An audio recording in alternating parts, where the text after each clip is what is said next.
ఆంధ్రప్రదేశ్లో caste loyalties ఎట్లా ఉంటాయి, అది ఓటర్ల చాయిస్ ఏ విధంగా ఉండే అవకాశం? అంటే అక్కడ క్యాస్ట్ అనే వరకు వచ్చేవరకు 2 ఫ్యాక్టర్స్. ఒకటి కన్సాలిడేటెడ్ కాస్ట్ కోయలిషన్ ఏ పార్టీకి ఉందంటే మీరు అన్నట్టు తెలంగాణలో ఆ రకమైన ఫ్యాక్టర్ లేదు.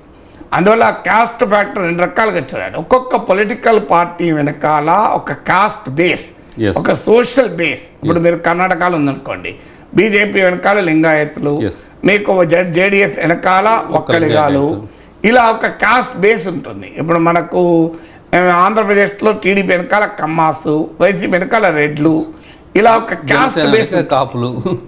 ఇప్పుడు మీరు బీజేపీ వెనకాల అప్పర్ కాస్ట్లు, నాన్ యాదవ్ ఓబీసీలు ఉత్తరాదిలో, నాన్ చమర్ దళితులు, మీరు సమాజ్వాదీ పార్టీ అంటే ఒక ముస్లిం యాదవ్ కాంబినేషను, జేడీయూ అంటే ఒక ఎంబీసీలు, ఇలా ఒక కాస్ట్ సాలిడ్ బేస్ ఉంటుంది. తెలంగాణలో అలా కాంగ్రెస్ కానీ బీఆర్ఎస్ కానీ ఈవెన్ బీజేపీకి కూడా కానీ ఒక క్లియర్ సోషల్ బేస్ లేదు. అంటే కన్సాలిడేటెడ్ కాస్ట్ లాయలిటీస్, పొలిటికల్ లాయలిటీస్ తెలంగాణలో లేవు.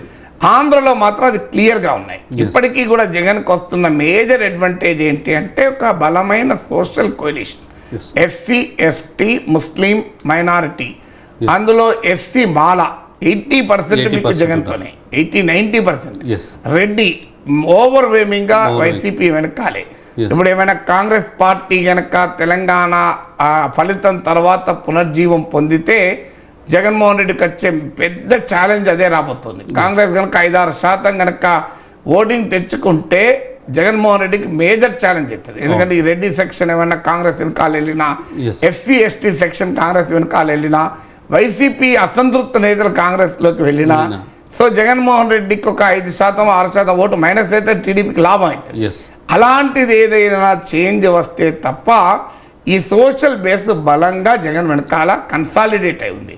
ఇక ఏమైనా చేంజ్ ఉంటే కాపులు అటు ఇటు, బీసీలు కొంత చేంజ్. ఈ వెల్ఫేర్ స్కీమ్స్ వల్ల బీసీల్లో కూడా గణనీయమైన సెక్షన్ జగన్ వెనకాల ర్యాలీ అయింది. దీనికి కౌంటర్గా తెలుగుదేశం వెనకాల కమ్మాసు, ఇప్పుడు జనసేన వెనకాల కాపు యూత్. సో ఇలా సోషల్ కన్సాలిడేషన్ ఉండడం జగన్కి అక్కడ అడ్వాంటేజ్ అవుతుంది. స్టిల్ ఒక బలమైన లార్జర్ విన్నింగ్ సోషల్ కోalition అంటుంది.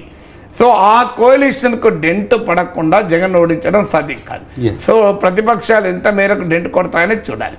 ఇక రెండో ఫ్యాక్టర్ ఏంటంటే సోషల్ కోalition లేకపోయినా తెలంగాణలో కూడా ఈ సోషల్ షిఫ్ట్ జరుగుతాయి. అంటే ఒక కాస్ట్ నుంచి ఒకటి జరుగుతాయి. ఇప్పుడు తెలంగాణలో కూడా జరిగింది. లంబాడీ ఓటర్ క్లియర్గా కాంగ్రెస్ షిఫ్ట్ అయ్యాడు, మూకుమ్మడిగా షిఫ్ట్ అయ్యాడు, మామూలుగా షిఫ్ట్ కాదు.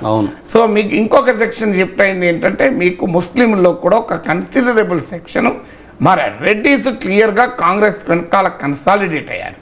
సో ఈ సోషల్ షిఫ్ట్లు క్లియర్గా జరిగింది. సో ఈ సోషల్ షిఫ్ట్లు జరగడం అనేది కాంగ్రెస్కు బెనిఫిట్ అయింది.